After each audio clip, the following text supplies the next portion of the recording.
terrified of confrontation I might find. You stayed back, pick up all of the pieces, love we left behind. It's kind of like that. And it was more like, I don't know, I think I was probably listening to our buddy Jason Isbell or somebody, and I was like in that capo mindset. I love capos, and I didn't come to capos until I was like, you know, long down the road. Same. And they're so cool. It's such a fun tool. Right? Yeah. It opened things up completely for me. You know, Dickie Betts' son, Dwayne, who's a dear friend, we had this conversation once, and he was like, my dad always says, like, this is my capo right here. I was like, that sounds like my grandfather. Whoa. Like, bar chords, man, you got to do them. Wait, did you come to bar chords right away? Yeah, that was a big part of the curriculum in my household. What was the first thing that was shown, and how was it shown to you? Bar chord was? Yeah. I don't remember that one particularly, but the first song was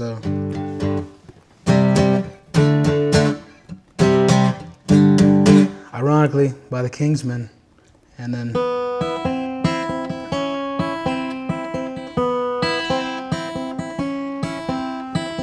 Those are early. those are the first two. Those are the jumping off. And then it was like,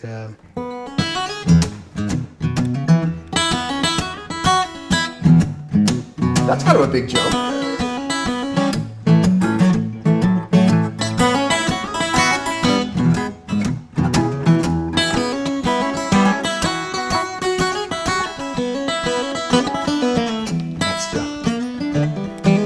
Whose is that?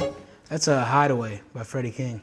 So you grew up with records in your room. Yeah, I grew up with no supervision, guitars, and a bunch of records, and we didn't have any money for PlayStations or anything, so I had, you know, the original PlayStation.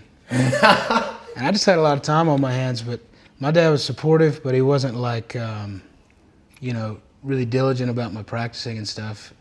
And my grandfather was military, so the way his teaching style was like, if you're gonna cry about it, just don't do it at all. Go do something else. And then you get tough, you know. I started on drums and guitar, and you know, learning the train beat. That was your first beat? Yeah, and he was really, really particular about the train beat because they play Orange Blossom Special every night, like.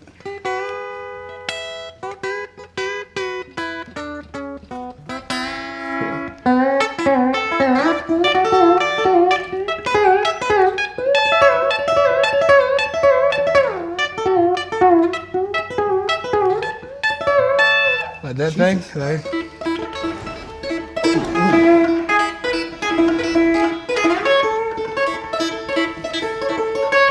Like that vibe. That's amazing.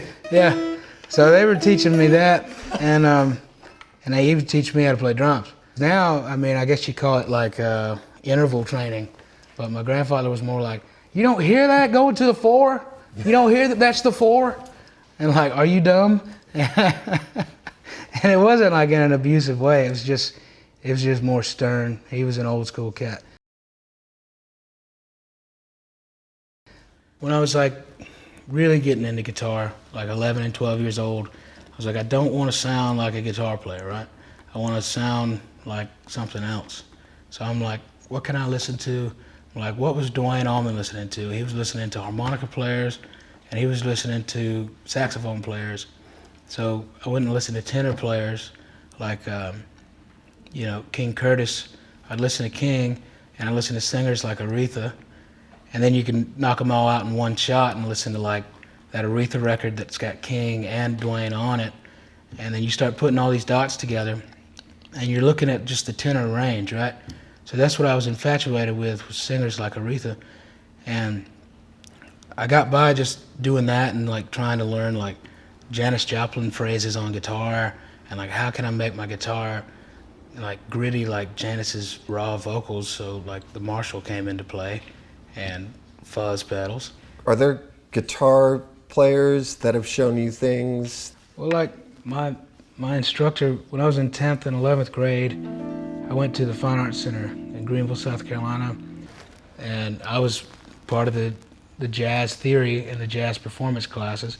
It was 2-hour-long blocks. Same instructor, Steve Watson, and he used to live out here in LA.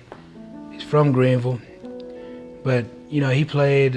He was a real like go-to session guy. He would tour with like the Brecker Brothers and other artists, but he played like he wrote the riff for the A-Team and like Hill Street Blues. So like Steve was just like the raddest 80s cat ever, and he's got like a, you know, cul-de-sac and like a big mustache. A cul-de-sac? Yeah, you know. And he's just like this really intimidating little jazz guy, and I love Steve so much. He taught me about this idea that like you're in E minor, man, like take that minor 7 shape and just do what you want with it. So that's a minor 7th? Yeah. So you're borrowing, wait. So I'm borrowing just like you would like a sus from the